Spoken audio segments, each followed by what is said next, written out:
नमस्कार दोस्तों, मैं इंजीनियर कौशल किशोर सिंह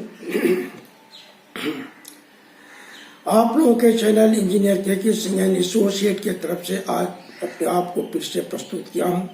आप लोगों के सामने उपस्थित हुआ हूं एक वीडियो के साथ में। ये वीडियो है टेक्निकल। इसके पहले वाली जो वीडियो थी मैंने दिया था वेंटिलेशन सिस्टम के ऊपर, और ये वीडियो जो है technical requirement of ventilation system. My dear friends and all the respected persons, all my seniors, juniors and beloved, good afternoon from my side to all. And today I am Engineer Kaushal Kishore Singh, presented myself in front of you with a video that is related with the technical requirement of ventilation system. Ventilation system को मैंने आप लोगों के सामने जो दिया उसकी कुछ टेक्निकल रिक्वायरमेंट है जिसके बारे में ब्रीफ जानकारी लेना जरूरी है। तो मैं इस बारे में, इस संबंध में आप लोगों से थोड़ा क्षमा प्रार्थना चाहता हूं क्योंकि ये वीडियो बनाने में मुझे काफ़ी लेट हो गया और 1 मंथ टाइम पास कर गया, क्योंकि उस समय मैं थोड़ा सा बाहर में था, अपने एंसेस्ट्रल विलेज में गया हुआ था जहाँ पर मैं कुछ कंस्ट्रक्शन का काम करा रहा हूँ, अपना पर्सनल कंस्ट्रक्शन का काम, जिसके चलते ये डिले हो गया। और उसके अलावा एक जगह मुझे कंसल्टेंसी के पर्पज से भी जाना पड़ गया। तो ये सब मिला जुला कर करीब 1.5 मंथ टाइम निकल गया। ठीक है, हम स्टार्ट करते हैं video. Operational requirement of ventilation system. The ventilation system used during tunnel construction may be either exhaust system of ventilation system or by the forced ventilation system or combination of both.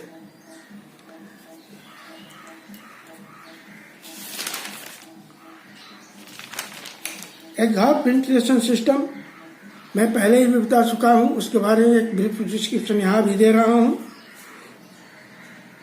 Blasting fume should be extracted as close as possible to the exhalation phase.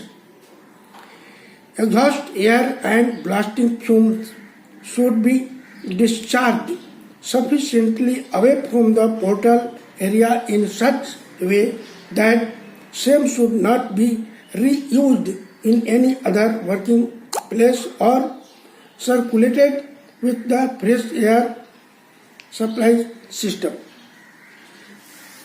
Exhaust air system ventilation system में जो fresh blast होता है उसके थोड़ा दूरी पर 10 या 15 minute की दूरी पर से एग्जॉस्ट फैन से उसको सक करते हैं, एयर को सक करते हैं और सक करके पोर्टल के बाहर में इस तरह से छोड़ा जाता है ताकि वो पोर्टल से ऊपर उठ जाए या दूसरे जगह में डाइवर्ट हो जाए। नहीं तो क्या होता है कि हमारा जो है जिससे कि हम लो वेंटिलेशन सिस्टम लगाते हैं वो उसको फिर से खींच करके अंदर कर देता है। तो ऐसा नहीं होना चाहिए, इसका ध्यान रखना पड़ता है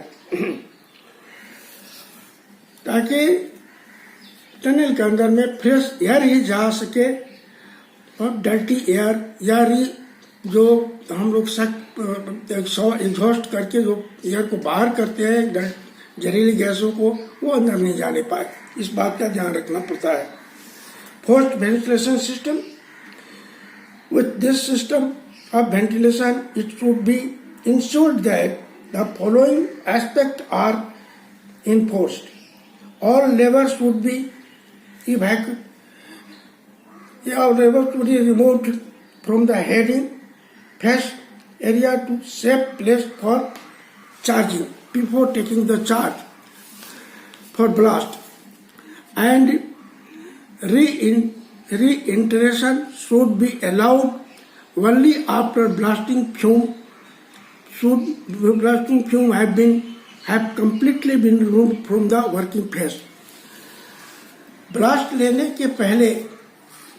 लेने से पहले जितने भी मैन पावर अंदर में होते हैं जो काम करते हैं उन लोगों को वहां से हटा देना चाहिए और ब्लास्ट लेने के बाद उनको दोबारा वहां पर अलाउ करना है, जाने के लिए अलाउ करना है या एंट्री के लिए अलाउ करना है तब जबकि सारा फ्यूम और ब्लास्ट के साथ में उत्पन्न हुआ फ्यूम और डस्ट और उसके साथ में जहरीली गैस, नॉक्सियस गैसेज जो है, हजार्डस गैसेज जो है कंप्लीटली वहां से रिमूव हो जाए।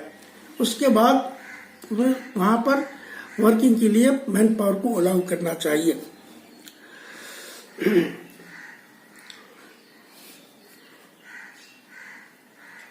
ब्लास्ट फेस के पास से ब्लास्टिंग के बाद का फ्यूम यानी धुआं को वेंटिलेशन द्वारा फिल्टर सिस्टम्स के द्वारा बाहर कर देना चाहिए या उसे उस धुएं को पूर्ण रूप से सुरक्षित स्थान पर डाइवर्ट कर देना चाहिए ताकि जहरीली गैस और धूल तथा डस्ट का जमाव निचले स्तर तक ही वर्तमान रहे, जो कि लोकल सरकारी नियम के अनुसार होगा, गवर्नमेंट के नियम के अनुसार होगा या लोकल वहां पर सेफ्टी डिपार्टमेंट का जो नियम होगा उसके अनुसार होगा। थर्ड पॉइंट है all equipments and ventilation duct should be well maintained in sound working condition at all time, यानी टनल के अंदर के सारे भी मशीनरी और वेंटिलेशन डक्ट को पूर्ण रूप से काम करने के लायक रहना चाहिए, टूटा फूटा नहीं रहना चाहिए। Fourth, during excavation by hand or by machinery without use of explosive, ventilation system should always be provide the fresh air up to required quantity according to the requirement inside the tunnel, which should be less than 4.25 m³ of free air per minute per person inside the tunnel. यानी during excavation by hand or machinery without use of explosive, ventilation system should provide the fresh air quantity according to the requirement, which should not be less than 4.25 m³ of free air per minute per person inside the tunnel. यानी कि tunnel के अंदर में काम कर रहे हुए लोगों के लिए वेंटिलेशन सिस्टम के द्वारा उसमें फ्रेश एयर प्रोवाइड किया जाता है जितना रिक्वायरमेंट होता है और उसका एक जो प्रेस्क्राइब्ड रूल है उस रूल के मुताबिक एक आदमी को 1 मिनट के लिए 4.25 m³ एयर की जरूरत पड़ता है टनल के अंदर में। इसी हिसाब से अगर हमारे 10 आदमी हुआ काम करते हैं तो 10 × 4.25 जो आ रहा है क्वांटिटी इतना फ्रेश एयर टनल के अंदर में होना चाहिए, सप्लाई देना चाहिए पर मिनट के हिसाब से। यानी 1 मिनट में एक आदमी 4.25 m³ एयर का यूज करेगा। इतना एयर जाएगा तो उसको required quantity of fresh air जाएगा तो उतना उसको रिक्वायर्ड क्वांटिटी ऑफ ऑक्सीजन मिलेगा जो कि सांस लेने में या काम करने में सुविधाजनक होगा। मैक्सिमम अलाउएबल एक्युमुलेशन और concentration of noxious gases, hazardous gases inside the tunnel. Tunnel के अंदर में मैक्सिमम लेवल हजार्डस गैस का और नॉक्सियस गैस का मैक्सिमम लेवल क्या होना चाहिए ये मैं आप लोगों को यहाँ पर बता रहा हूँ। इससे ज्यादा नहीं होना चाहिए, इसके अंदर में ही रहना चाहिए।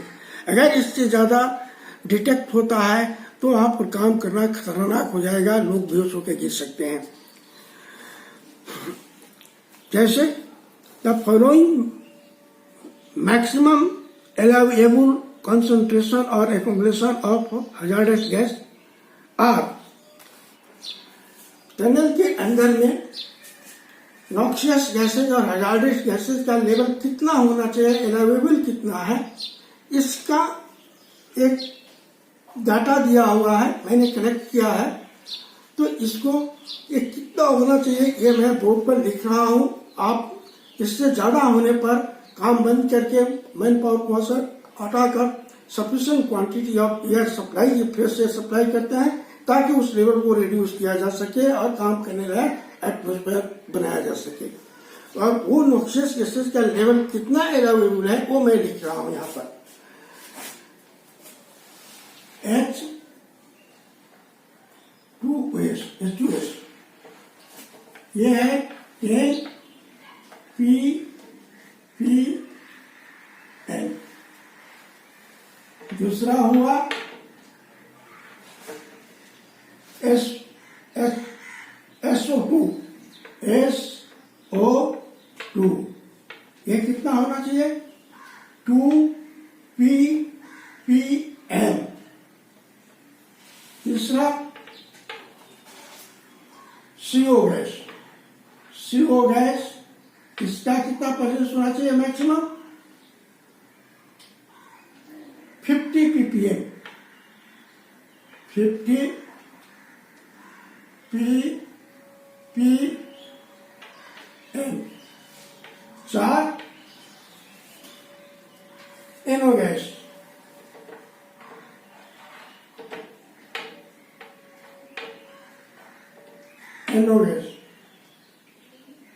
at 25 ppm।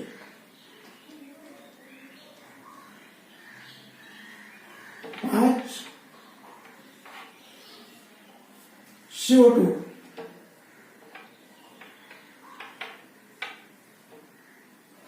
500 ppm। 500 ppm। 6 silica dust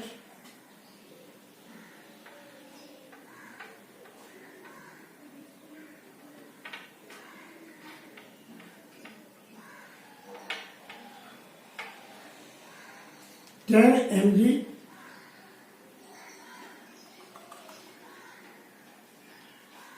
by per cube। अब ये चीज आप लोगों को यहाँ क्लियर हो गया होगा कि टनल के अंदर में काम करने के वक्त वहां पर हजारस गैस का लेवल कितना मैक्सिमम होना चाहिए वही ये दिखाया गया है। HS2 10 ppm, SO2 2 ppm, CO 50 ppm, NO 25 ppm, CO2 500 ppm and silica dust 10 mg per m3। यानी मानिए तो एयर में आपको 10 mg से ज्यादा सिलिका डस्ट नहीं होना चाहिए।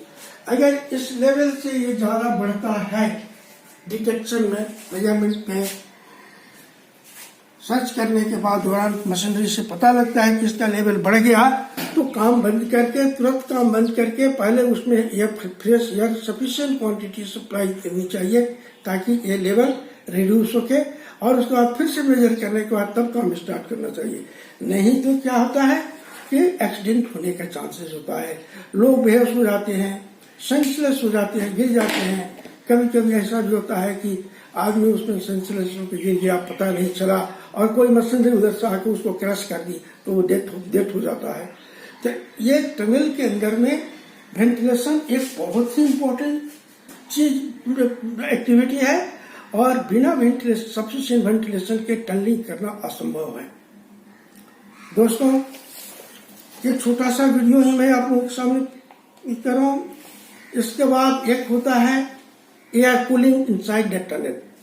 टनल के अंदर में टेम्परेचर को बरकरार सही लेवल तक बरकरार रखने के लिए, ताकि सही लेवल तक मेंटेन करने के लिए भी जरूरी होता है टनल के अंदर में cool air fresh air supply किया जाए। अगर टेम्परेचर ज्यादा होगा तो अंदर में काम करने वालों को बहुत ही तकलीफ उठाना पड़ेगा और वो काम कर नहीं पाएंगे, भाग जाएंगे टनल के अंदर से। इसलिए एयर कूलिंग के लिए भी आपको sufficient quantity of fresh air tunnel के इनसाइड में अंदर में हमको सप्लाई देना पड़ता है। तो आज की वीडियो में इतना ही, छोटी सी वीडियो है, इतना ही वीडियो करके आप लोगों को ये वीडियो समाप्त करता हूँ। और आप लोगों को मैं बताऊं कि इसके बाद जो वीडियो लेके आ रहा हूँ, जल्दी ही लेके आऊंगा, वो होगा dewatering system of tunnel, modern dewatering system of tunnel during construction by NATM. तो तब तक के लिए भी याद है, नमस्कार।